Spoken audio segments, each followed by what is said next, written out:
My spoiled daughter mockingly said, "Your dusty old medals are trash, Dad," and threw them in the bin, thinking I was a weak old man. I stayed calm, quietly retrieved them, but her betrayal won't go unpunished. At her luxurious gala evening, I exposed her dirty secrets. Guests gasped when she fell into hysterics. But how did we get here? Before continuing, subscribe to the channel and write in the comments what time it is in your region right now. Sunday afternoon in San Diego should have been peaceful. The June sun was warm on my back deck, the ocean breeze carrying that familiar salt smell I'd loved for 30 years.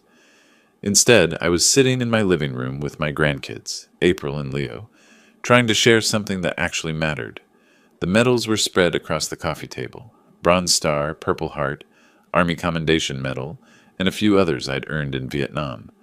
Not much to show for 2 years in hell, but they meant something.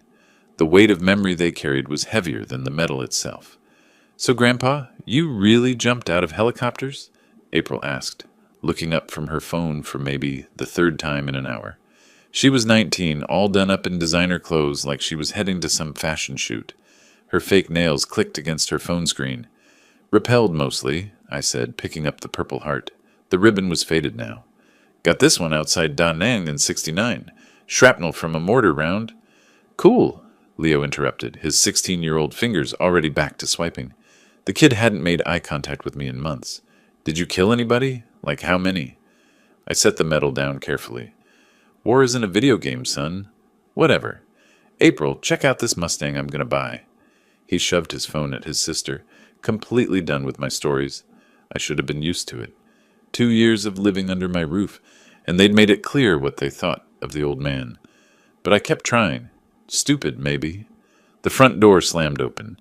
My daughter Eleanor swept in like a hurricane, designer heels clicking on my hardwood floors. "Dad, we need to talk." "Hello, Eleanor," I said, staying seated. Old habit from the service. Assess before you react. She didn't sit. "I need $15,000. Today." April and Leo perked up. Money talk always got their attention. "That's a lot of cash," I said evenly. "Mind telling me what for?" "Does it matter?" Her voice went sharp. That tone she'd perfected over 2 years. "It's an emergency." I wouldn't ask if it wasn't important. Emergency expenses usually come with explanations. Her face flushed red. "I don't have time for an interrogation. Are you going to help your own daughter or not, after everything I've done for you?" I looked at her, really looked at her. 42 years old, and I barely recognized her anymore. Not without knowing what it's for. "Unbelievable." She started pacing, hands clenching. "You sit here in this huge house, wasting money on your old man hobbies, living in the past with war stories nobody cares about." "Eleanor, no. These dusty old medals." She gestured wildly, her diamond bracelet catching the light. "This is garbage, Dad. Trash from a war that ended 50 years ago. This is what you care about while your daughter needs help?" What happened next seemed to occur in slow motion. She swept her arm across the coffee table, gathering up the medals. April's eyes went wide. Leo actually smiled, and my daughter walked to the kitchen and dumped them into the trash can. Clang, clang, clang. "There," Eleanor said, breathing hard. "Maybe now you'll understand what actually matters." I didn't move, didn't speak. In Vietnam, I'd learned the most dangerous time to act is when emotion runs hot. So I sat there, absolutely still, reading her body language the way I used to read enemy positions. She wanted a reaction, needed one. I didn't give it to her. The silence stretched. Eleanor's breathing slowed, her expression shifting to uncertainty. "Fine," she finally snapped. "Be stubborn. But don't come crying to me when you're all alone with nothing but your precious memories." She spun toward the kids. "Come on, we're leaving." April hesitated. I saw something flicker across her face. Shame, maybe? But Leo was already up, snickering. "See ya, Gramps," he called, like his mother hadn't just trashed my service medals. The door slammed. The picture of my late wife rattled on the mantel. I sat there for 10 minutes, listening to the silence. Then I stood and walked to the kitchen. I carefully retrieved each medal from the trash. Coffee grounds and a banana peel. Real dignified. I cleaned them off with a dish towel one by one. The Bronze Star ribbon had permanent coffee stains now. I arranged them back on the table. That evening I sat on my deck watching the sun set over the Pacific. Brilliant oranges and purples, like the world was on fire. The ocean rolled in with the same rhythm it had for millions of years. I'd bought this house 30 years ago after retiring from my security instructor job. Saved every penny, worked overtime. I wanted to give my family something solid, a legacy. Now my family lived here rent-free, and my daughter thought my service was garbage worth throwing away. The old me would have made excuses. She's stressed. She didn't mean it. Family is family. But I wasn't the old me anymore. Something had shifted when those metals hit the trash. Something cold and clear and focused. I took a slow breath of salt air and started planning. Monday morning, I couldn't focus. Coffee tasted like metal. The newspaper sat unread. My mind kept circling back to yesterday, but not just yesterday, to everything. 2 years. That's how long Eleanor and her family had been temporarily staying with me.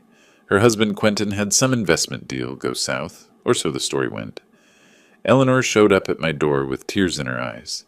"Just until we get back on our feet, Dad. We'd never ask if we had any other option." I'd said yes immediately. What father wouldn't? Now I forced myself to see the pattern I'd been ignoring. Month 1. Eleanor started helping with my finances, questioning my spending, my donations to veteran charities. "You're on a fixed income, Dad. You need to be more careful." Month 3. She redecorated my living room without asking. Threw out furniture my late wife, Sarah, had picked out. "This stuff is so dated. People will think you can't afford nice things." Month 6. She began opening my mail. I came home to find her at my desk, going through my bank statements. "Just trying to help organize things, Dad." Last month, she'd gotten to my bank statement first. Her eyes scanned the numbers with an expression I'd never seen before. Not concern, something calculating. "Dad, you have $200,000 in savings. Why are you being so stingy with family?" After that, the requests came weekly. 1,000 here, 2,000 there. Then daily. 500 for this, 800 for that. I'd given her probably 30,000 over the past year. And Quentin. That son-in-law of mine with his designer suits, he couldn't afford, treated my house like his property. Used my truck without asking, borrowed my tools, and never returned them. Last week I found him in my garage, loading my professional-grade DeWalt tools into his car. "Just borrowing these for a job," he'd said. "Might be nice to ask first." He laughed. "Come on, Pops, we're family. What's yours is ours, right? Besides, you hardly use this stuff. Better it gets some use." The kids were worse. April treated my home like a backdrop for her social media photos, using my life as a prop for her fake online persona. When I mentioned it, bothered me. She rolled her eyes. "God, Grandpa, you're so old-fashioned. It's just Instagram." Leo had called me Boomer 3 times last week, not playfully, with real contempt. "Okay, Boomer," when I asked him to turn down his music. "Whatever, Boomer," about getting a summer job.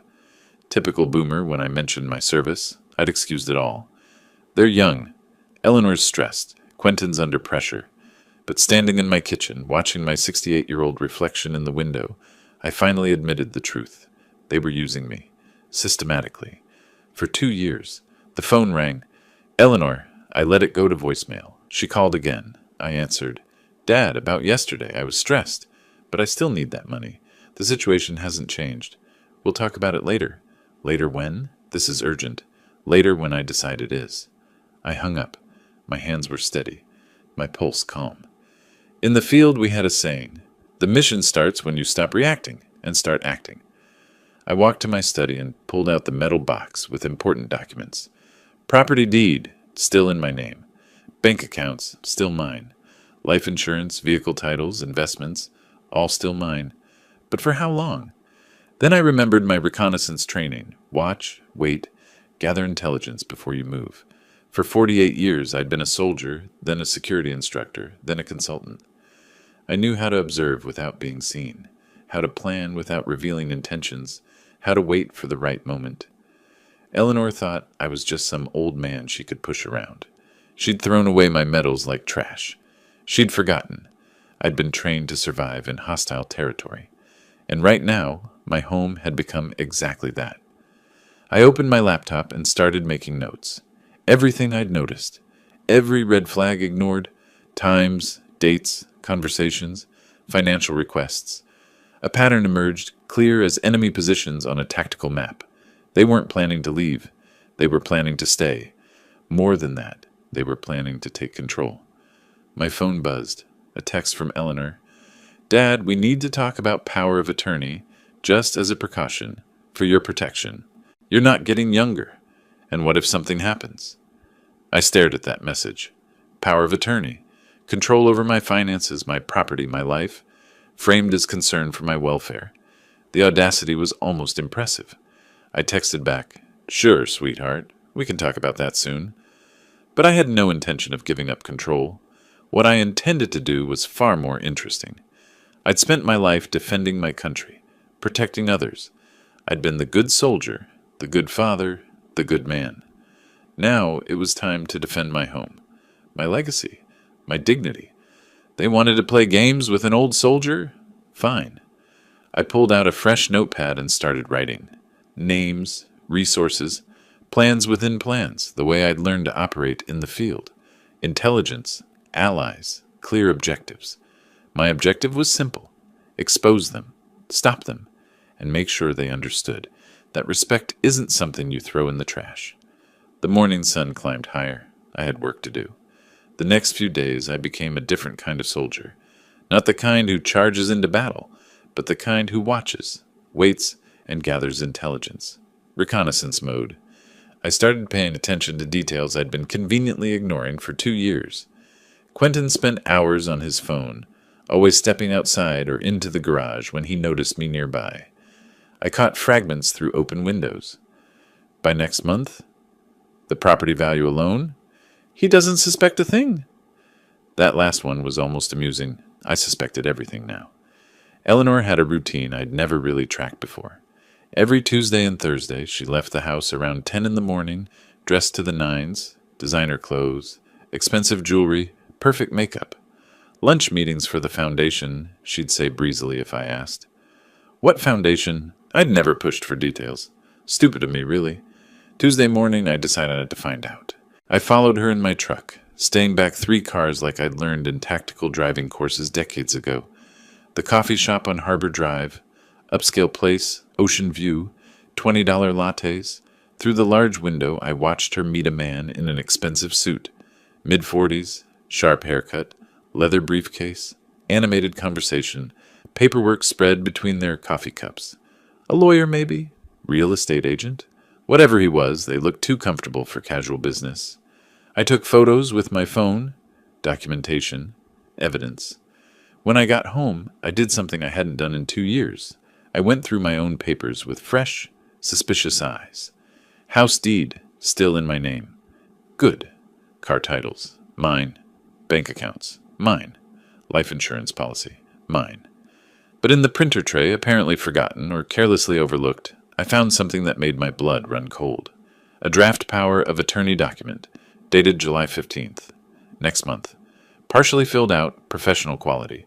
My name listed as grantor. Eleanor's name as attorney in fact, with full authority over financial and legal decisions. The document wasn't signed yet, but it was ready, prepared, just waiting for the right moment.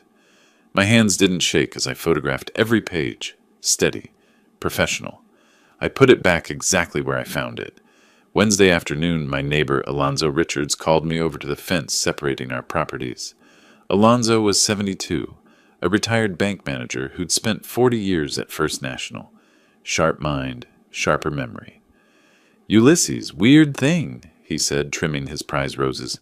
Saw your daughter at First National yesterday morning. She was having quite the discussion with Tom Patterson. He's the branch manager now. That so? I kept my voice casual. Yeah, pretty heated, too. I was in line for the teller, couldn't help but overhear. Something about needing access to account information. Tom kept saying privacy policies, client confidentiality. Eleanor kept insisting she was concerned about her father's finances, that you might not be managing things properly. He looked at me over his reading glasses. Thought you should know. Appreciate it, Alonzo. Really. Also, he paused, shears in midair. I was working in my front yard Sunday afternoon. Heard your son-in-law on his phone. He was pacing by his car, talking pretty loud. Something about selling an old house on the coast in a couple months. Called it a big payday. Old house on the coast. My house. The one I'd bought 30 years ago with overtime shifts and careful savings. Thanks, Alonzo. I mean it. He nodded slowly. I saw a lot of this kind of thing in my banking days, Ulysses. Elder financial abuse. It's more common than people think. Just be careful, friend. I will. That evening I sat on my deck with a beer, a rare indulgence, and watched the sun set over the Pacific. The pieces were clicking into place like coordinates on a tactical map. They weren't just using me for free rent and pocket money. They were planning to take everything. The house, probably worth $850,000 in today's San Diego market. My savings, $200,000. My pension, the whole legacy I'd spent a lifetime building, and they thought I was too old, too trusting, too beaten down to stop them.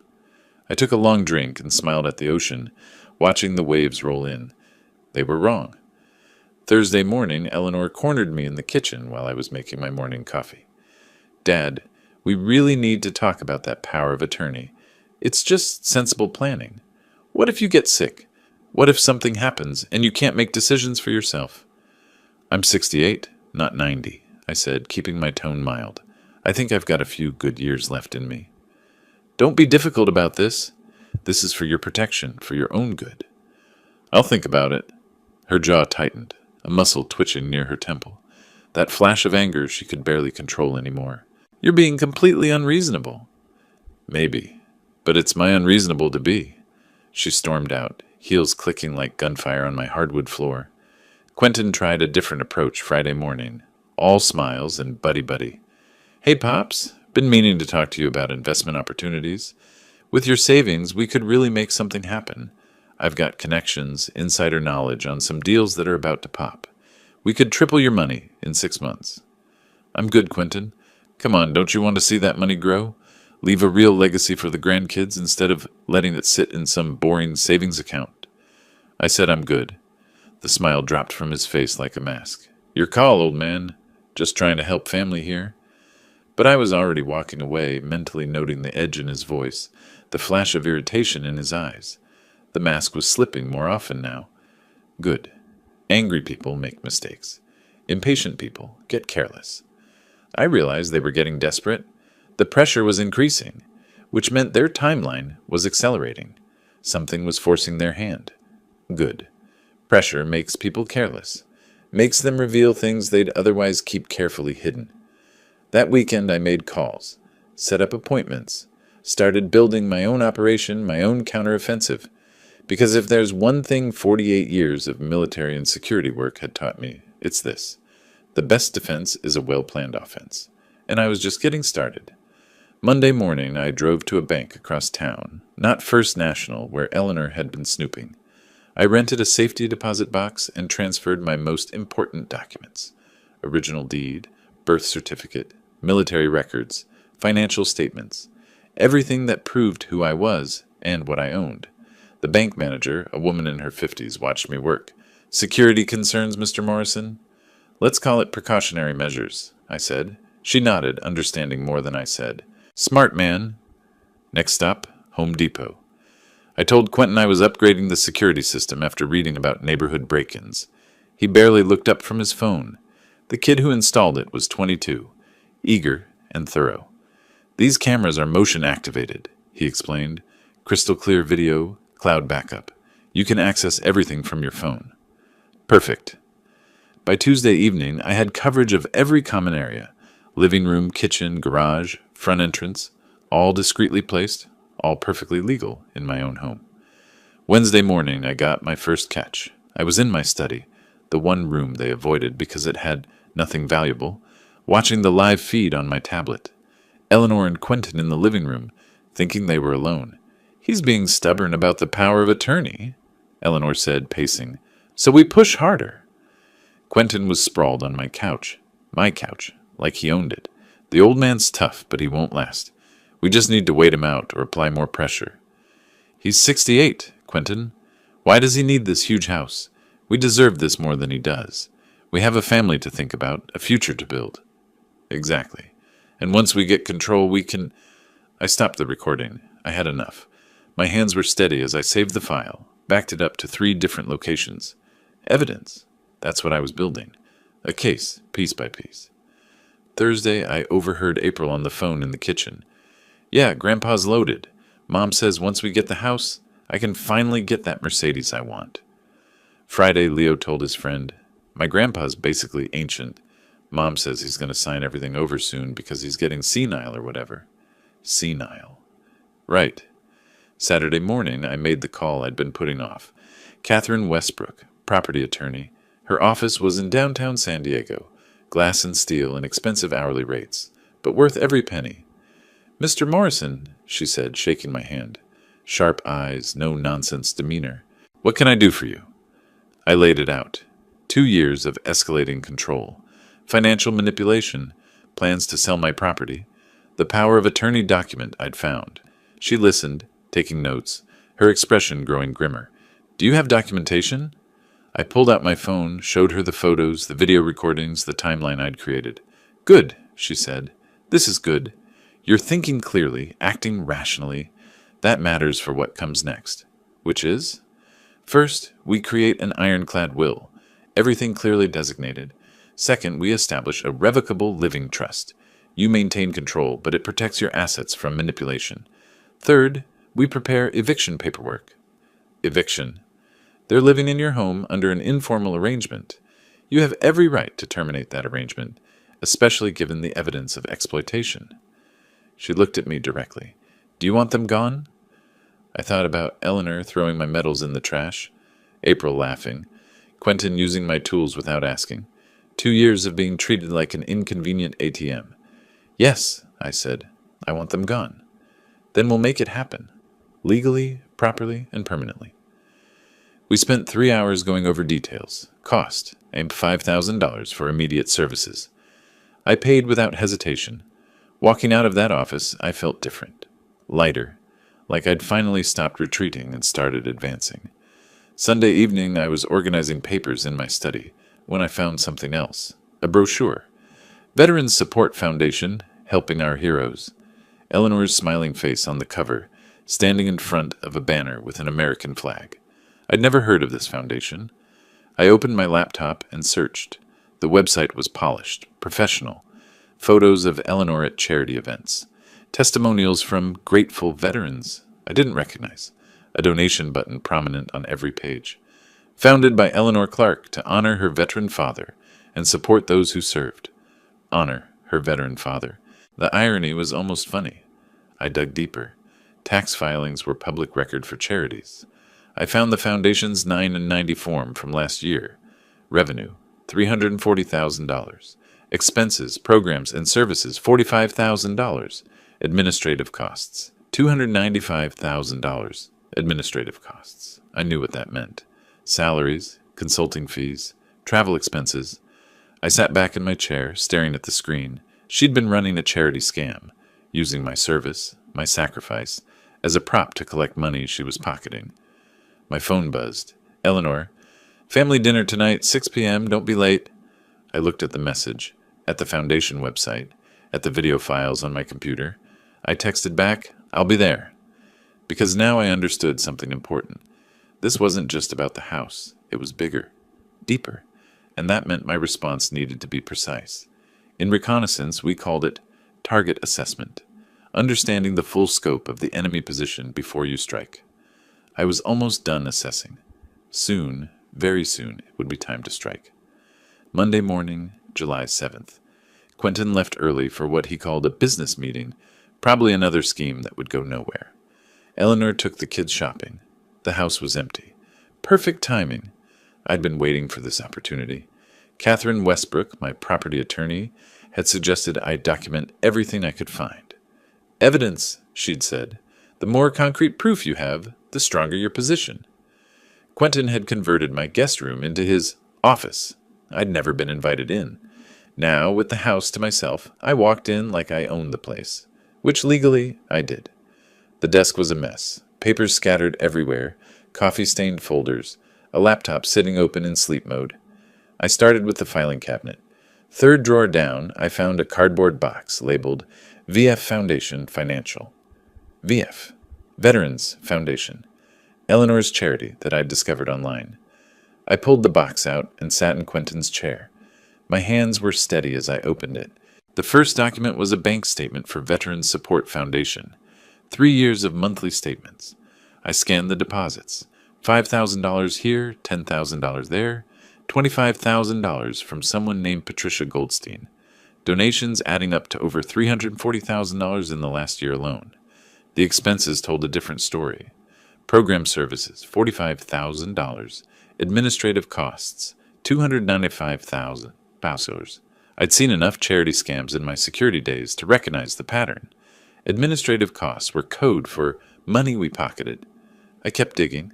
Credit card statements in Eleanor's name, paid from the foundation account. A $4,000 charge at Nordstrom. $8,500 at a jewelry store in La Jolla. A $12,000 payment to Paradise Resort, Maui. My daughter had been funding her lifestyle with money meant for veterans. Money from people who thought they were helping soldiers like me. The irony was so dark, I almost laughed. I found emails next. Correspondence with donors.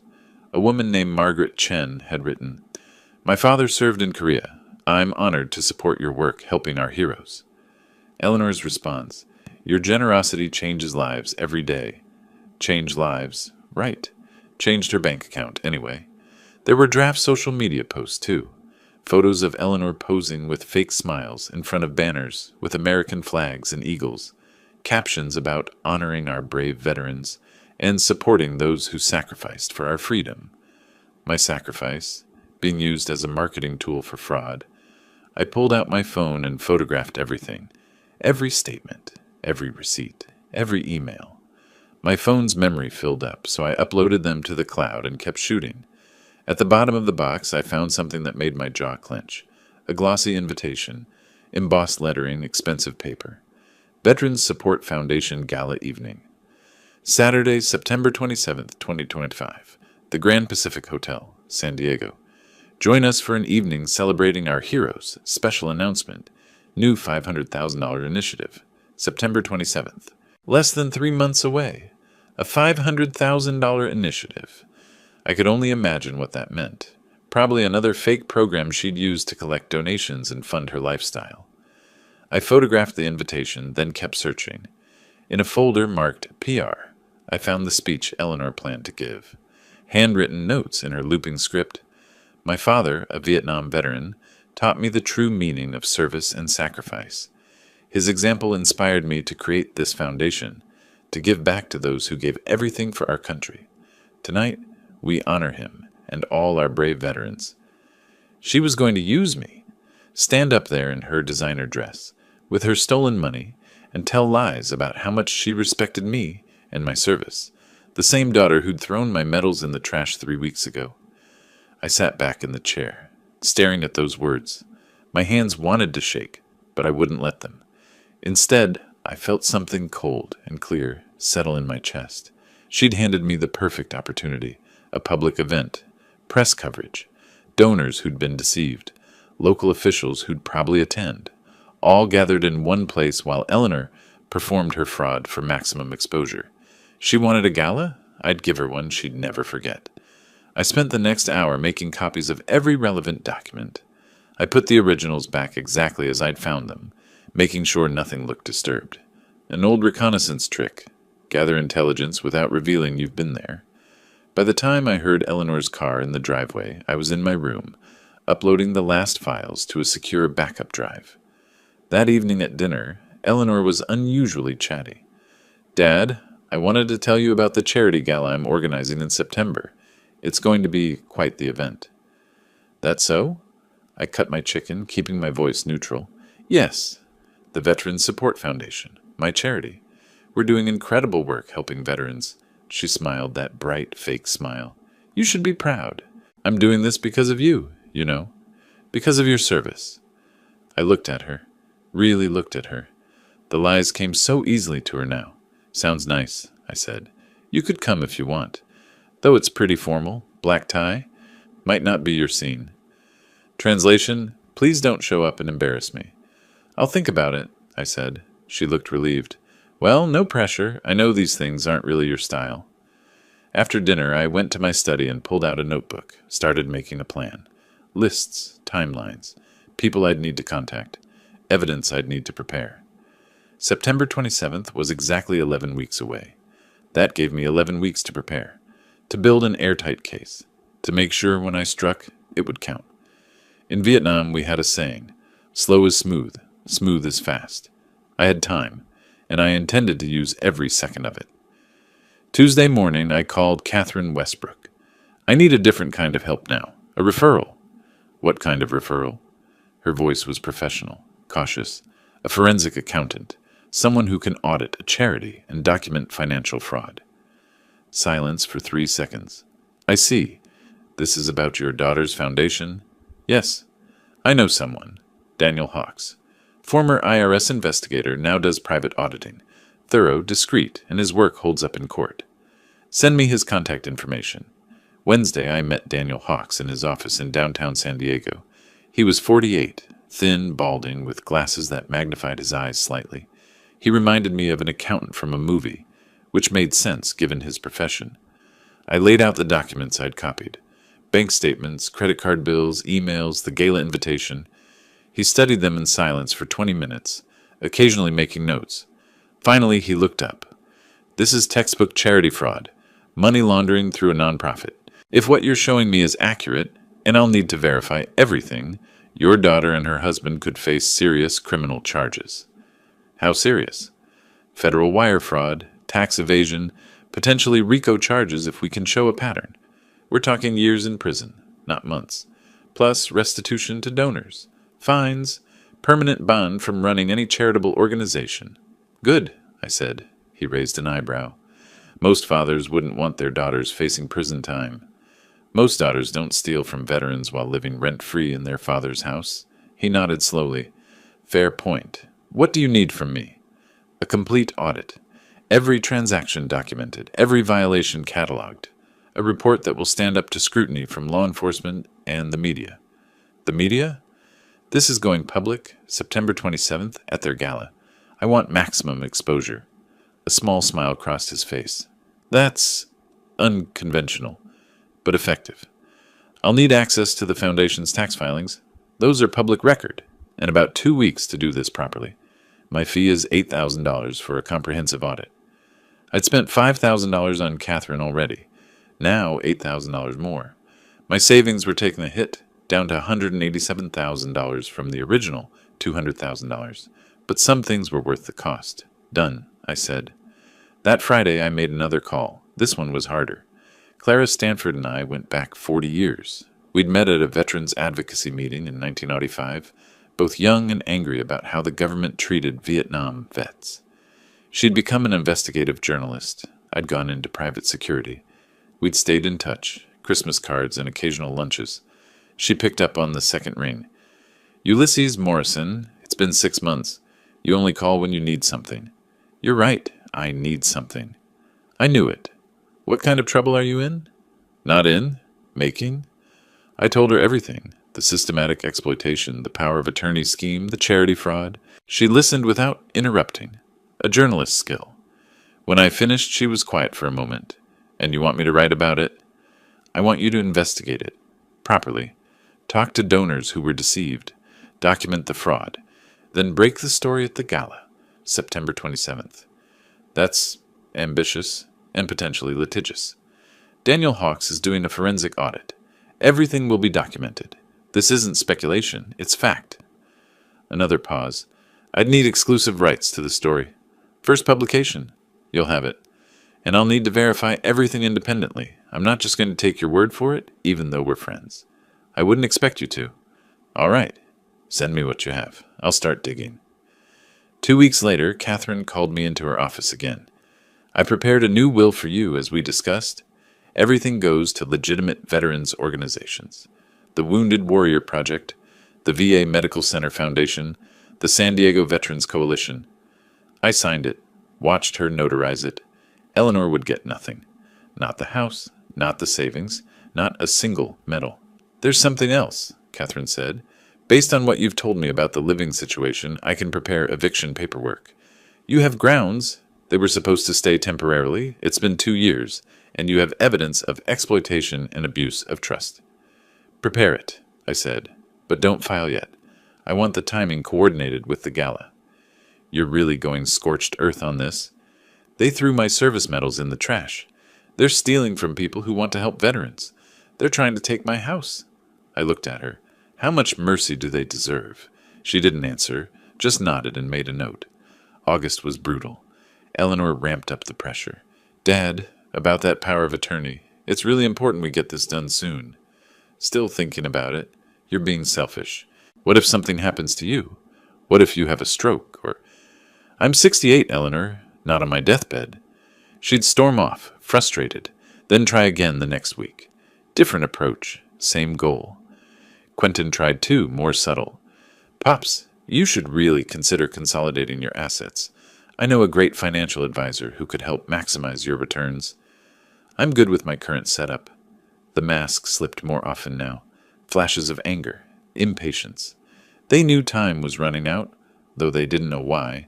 I just smiled and waited. Daniel Hawkes delivered his report August 15th. 93 pages of documented fraud. Every transaction traced.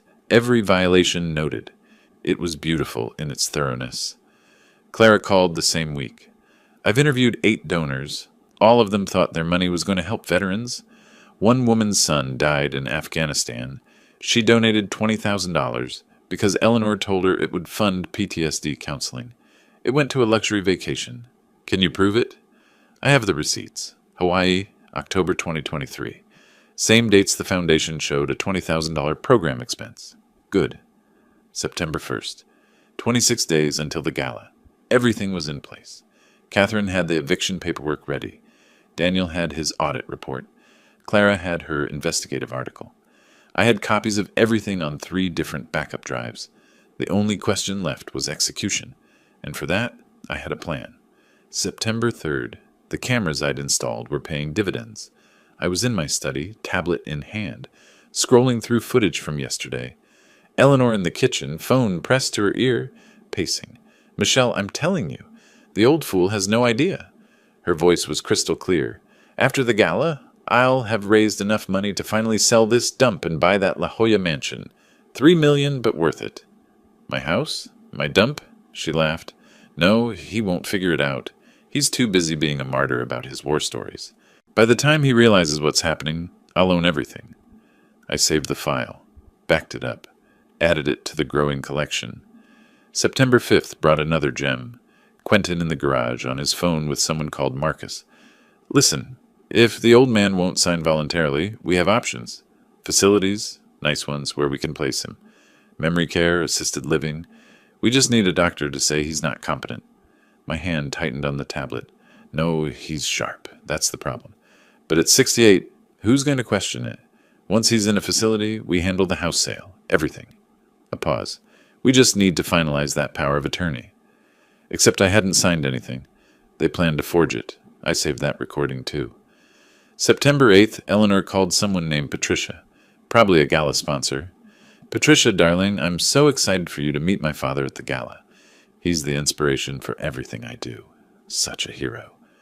I'd taught her nothing but entitlement, apparently. Yes, the new initiative is ambitious. $500,000 for PTSD counseling programs. She paused. Oh, he won't attend. His health, you know. He tires easily. My health was fine. She just didn't want me contradicting her lies. By September 10th, I had 17 recordings. Eleanor discussing the mansion. Quentin about forging documents. April complaining to a friend. Grandpa's taking forever to die, and we need his money now. Even Leo got caught. My grandpa's rich, but too cheap to share. My mom's going to get it all soon. Children raised by vipers. Becoming vipers. September 12th, I made my next move. Eleanor's gala program showed her speaking at 7:30 p.m. Keynote address, honoring our heroes. 20 minutes about fake charity work, announcing the fake $500,000 program, collecting donations from trusting people. Unless I stopped her. I emailed Clara Stanford, attaching the recordings. Clara, these are from the past 2 weeks. The September 5th conversation about forging my signature is particularly interesting. Also attached, Eleanor's speech draft. Note the references to her supportive father who inspired her work. Cross-reference with your donor interviews. Her response, Ulysses, this is gold. but also possibly criminal conspiracy. Have you considered the police? I wrote back, after the gala, maximum impact. She replied, you're playing a dangerous game. I learned from the best, I typed. The Viet Cong. September 13th, Eleanor cornered me in the kitchen. Dad, I got a notice from your attorney. An eviction filing? I'd been waiting for this. That's right, I said, pouring coffee. You're trying to evict us? Your own family? You've been here 2 years. It was temporary. We have nowhere to go. You'll figure it out. I hear there's a nice mansion in La Jolla. $3 million. Her face went white. How did you... I'm old, Eleanor, not deaf. She recovered quickly. Tears welled up. The same trick since childhood. Dad, please. We're family. Like we worked out the power of attorney you're planning to forge? The tears stopped. The mask fell. You've been spying on us, she hissed. In my own house? That's existing, not spying. You can't evict us. We'll fight it. Please do. I'd enjoy discovery. All those financial records becoming public. Your charity's tax filings under scrutiny, she calculated, trying to figure what I knew. The gala is in 2 weeks, she said coldly. Don't you dare ruin it. Wouldn't dream of it. Quentin tried intimidation that evening. You're making a mistake, old man. We have rights. You'll be tied up in court for years. Maybe. But you'll still be out, eventually. Might want to start packing. His face flushed red. For a second I thought he might swing at me. But I stood my ground, and whatever he saw in my eyes made him back down. Bullies always fold when you don't flinch. September 15th. The court date was set. October 5th. 1 week after the gala. Perfect timing. That evening my phone buzzed. Daniel Hawks. Final audit complete. 127 violations documented. Prosecutable. They're going to prison. Clara. Article ready. Just say when. Catherine. Eviction papers filed. Game on. I looked at my medals on the table beside me. 27 days until the gala. 27 days until Eleanor's perfect world collapsed. I smiled at the ocean and raised my beer. Checkmate was coming. September 15th.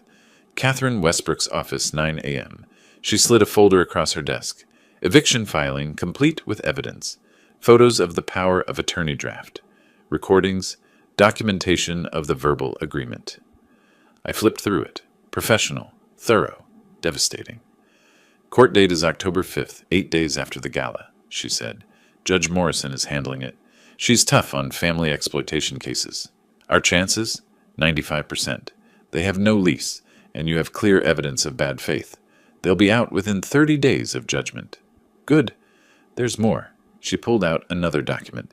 I filed a formal complaint with the California Attorney General's Office, Charitable Trusts Section. Attached Daniel's audit. Will they investigate? Already are. An investigator named Sarah Chen is assigned. She'll be at the gala. Observing. Perfect. That afternoon, I met Clara and Daniel at a coffee shop in North Park, far from prying eyes. Daniel spread printouts across the table. $340,000 in donations over 3 years. $295,000 classified as administrative costs. Went directly to personal accounts. Credit cards show luxury purchases, vacations, jewelry. Only $45,000 in legitimate expenses to maintain appearances. Clara was taking notes. I've interviewed 12 donors. Most are elderly veterans or families. One woman donated her husband's life insurance, $50,000, for veteran housing. Eleanor spent it on Paris. My jaw clenched. Proof? Receipts? Credit cards? Travel records? All from foundation accounts during the same month, Daniel continued. The $500,000 new initiative Eleanor's announcing. There's no program, no plan, just a number to generate donations. Real-time fraud, I said, essentially, and we'll have it on record, with witnesses and media present. Clara leaned forward. Ulysses, are you sure? Once this goes public, there's no taking it back. Your daughter faces criminal charges, possibly years in prison. I thought about the medals in trash, the forged signature plans, the widow's grief, money funding, Paris. I'm sure. All right, she pulled out her phone. My editor's holding space for September 28th, day after the gala. Front page. I need a statement from you. I considered. Print this. I served my country for 2 years in Vietnam.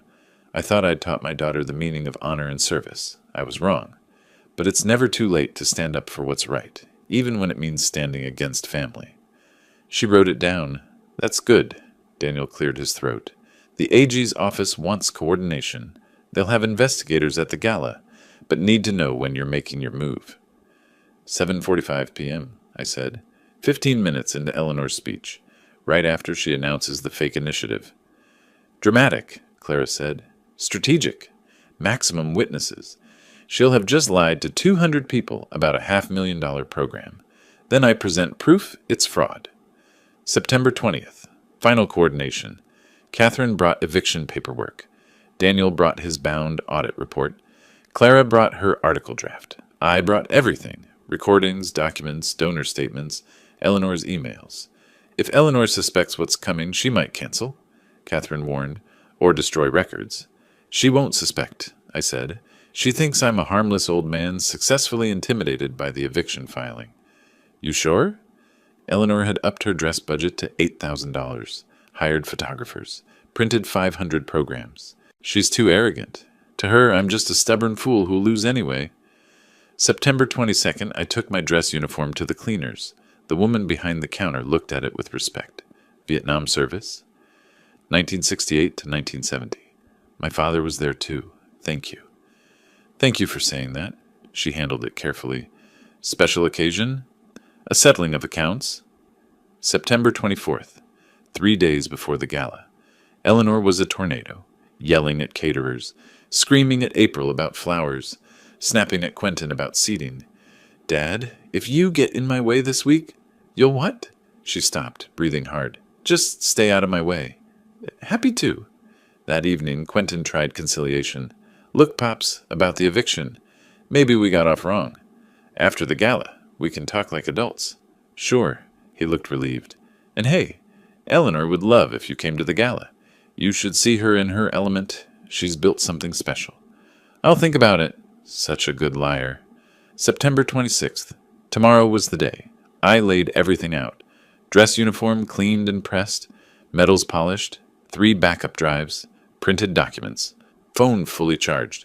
Daniel would be at the gala with his audit. Clara with her article. Catherine confirmed AG investigators would attend. Everything synchronized. I opened my laptop and reviewed the plan. Every detail accounted for. Then I pulled out a photo. My unit in Vietnam, 1969. 23 young men. 10 didn't make it home. I'd survived for a reason. Lived with honor. Built something. And I wasn't letting anyone take that with lies and fraud. Tomorrow, Eleanor would learn what happens when you mistake patience for weakness. Tomorrow, the truth came out. I put the photo away and went to bed early. Big day ahead. September 26th, the day before the gala. The house was chaos. Eleanor's voice echoed through every room, sharp as breaking glass. Those flowers are peach, not coral. I specifically said coral. She was on her phone, pacing the living room in designer athleisure that probably cost more than my monthly pension. No, I don't care if they have to fly them in from Ecuador. Fix it! I sat in my usual chair, reading the newspaper, or pretending to.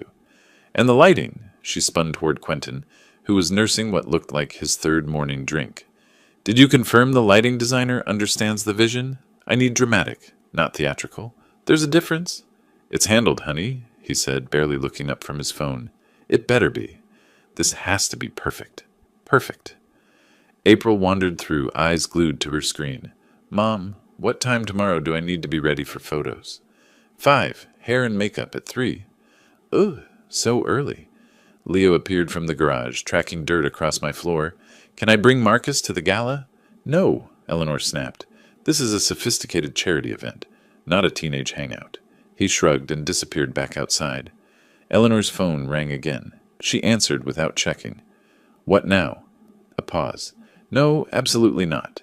The ice sculpture stays. I don't care if it's cliché, it makes a statement. I turned a page of my newspaper. She noticed me. Her eyes narrowed. Dad?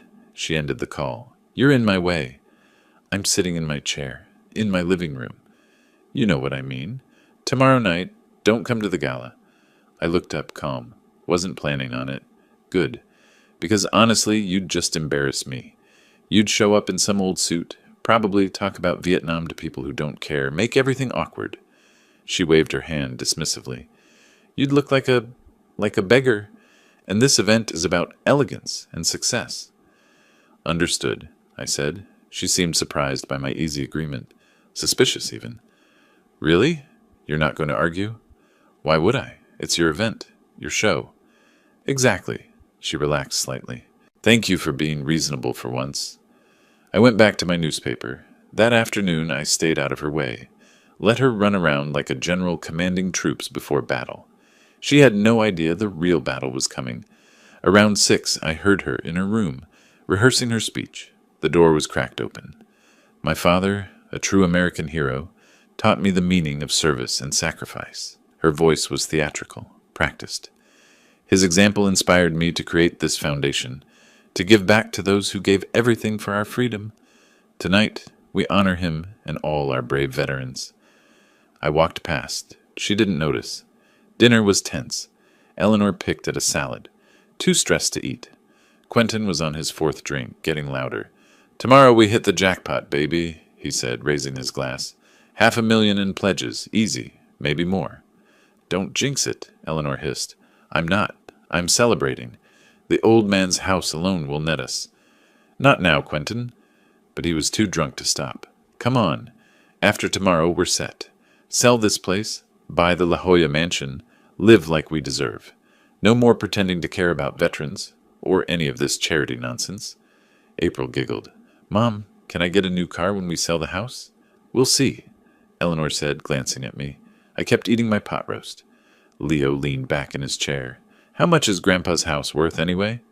Enough, Quentin said. More than enough for all of us. I finished my meal in silence, stood up. Excuse me?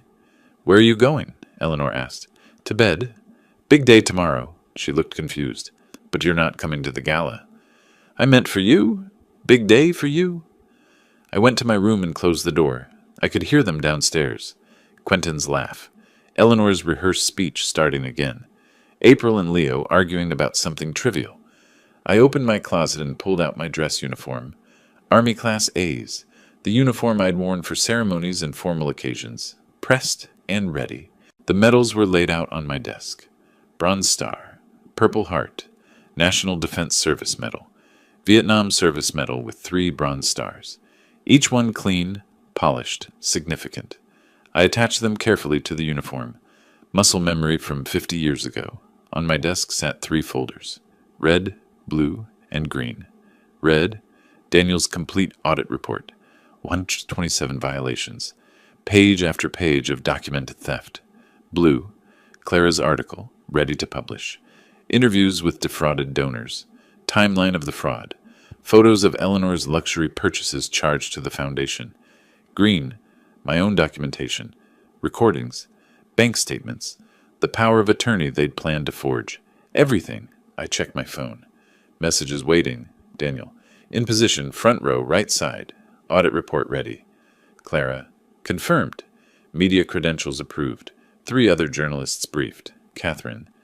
AG investigators confirmed attendance. Sarah Chen and Michael Torres. They know the timeline. I texted back to each. 7:45 p.m. After she announces the $500,000 initiative. Then I sat on my bed and looked at the photo from Vietnam. Those young men, those lost friends. Tomorrow wasn't just about Eleanor. It was about every veteran she'd exploited, every donor she'd lied to, every person who'd trusted her fake compassion. Tomorrow was about proving that honor still mattered. I set my alarm for 5 a.m. I had preparations to make. Downstairs I heard champagne corks popping, laughter, celebration. They had no idea. I lay back and closed my eyes. Last night in this house with them. By this time next week, the eviction would be in process. Eleanor would be facing charges. Quentin would be scrambling for lawyers. And I'd be sitting on my deck, watching the ocean with my medals back where they belonged. I smiled in the darkness. Tomorrow. September 27th, 7:15 p.m. The Grand Pacific Hotel ballroom glittered like a jewel box. Crystal chandeliers, white tablecloths, 200 guests in formal wear, champagne glasses in hand. I stood in the lobby, watching through the doorway. My dress uniform felt right. The weight of the medals on my chest felt right. Eleanor was on stage, radiant in a diamond-studded gown. Behind her, massive banners. Veterans Support Foundation, honoring our heroes. The irony was breathtaking. "Ladies and gentlemen," she said into the microphone, her voice warm and practiced, "thank you for joining us tonight. Your generosity changes lives. Your compassion honors those who served." Applause rippled through the room. I saw Daniel in the front row, his audit report in a leather folder. Clara near the back with the other journalists, camera ready. Two people I didn't recognize sitting near the exit. The AG investigators, probably. Eleanor continued. "My father, a Vietnam veteran, taught me what it means to serve. His sacrifice inspired everything you see here tonight." More applause. Some people were actually wiping tears. "And tonight, I'm thrilled to announce our biggest initiative yet, a $500,000 program for PTSD counseling and veteran housing support." The crowd erupted. Standing ovation, phones out, recording, local news cameras rolling. Perfect. I walked toward the ballroom doors. The coordinator tried to stop me. "Sir, do you have a ticket?" I pointed to my medals. "Vietnam veteran, I think I'm at the right event." Her expression changed instantly. "Oh, of course, please, welcome." The doors opened. I walked in. The applause was still going as I moved down the center aisle. People noticed the uniform first, then the medals. A few started clapping for me instead of Eleanor. Eleanor's smile froze when she saw me. Her face went white, then red, then white again, but she was trapped. Everyone was watching. She had to maintain the facade. "Ladies and gentlemen," she recovered, voice strained. "My father, Ulysses Morrison." "What a surprise!" The crowd applauded louder. "Speech! Speech!" I reached the stage, climbed the 3 steps, took the microphone from Eleanor's trembling hand. "Thank you," I said calmly. "Thank you for coming out tonight to support veterans. Your generosity is appreciated, which is why I need to tell you the truth about this foundation." Confused silence. Over the past 3 years, this organization has collected over $340,000 in donations. You were told this money would help veterans with PTSD, housing, and support services. I paused. Let it sink in. "That was a lie." Gasps. Murmurs. Eleanor's mouth opened. "Dad, what are you—" I kept going. Of that money, only $45,000 went to any legitimate programs. The rest, $295,000, was stolen, spent on luxury vacations, designer clothes, jewelry, personal expenses charged to this foundation. "That's insane," Eleanor shouted. "This is slander. He's senile. He doesn't know what he's saying." "Daniel Hawks," I called out, "would you please share your findings?" Daniel stood, holding up his audit report. "I'm a forensic accountant, formerly with the IRS. I've completed a comprehensive audit of the Veteran Support Foundation. Mr. Morrison's statements are accurate. This is systematic charity fraud." The room exploded, shouting, cameras flashing, people standing. "Clara Stanford," I continued, "San Diego Tribune. Would you like to add anything?" Clara stood. "I've interviewed 12 donors who gave money to this foundation believing it would help veterans. Instead, their money funded trips to Paris, purchased a $40,000 car, and paid for luxury jewelry. I have receipts." Eleanor was shaking. No, you're all lying. This is a conspiracy." "Is it?" I looked at her. "Should we talk about the widow who donated $50,000 from her husband's life insurance? Or how you spent that money on a vacation the same month?" Quentin was already moving toward the exit, but the AG investigators were there, blocking his path. "Mr. and Mrs. Clark," one of them announced, showing credentials. "California Attorney General's office. We need you to stay. We have questions about your foundation's financial practices."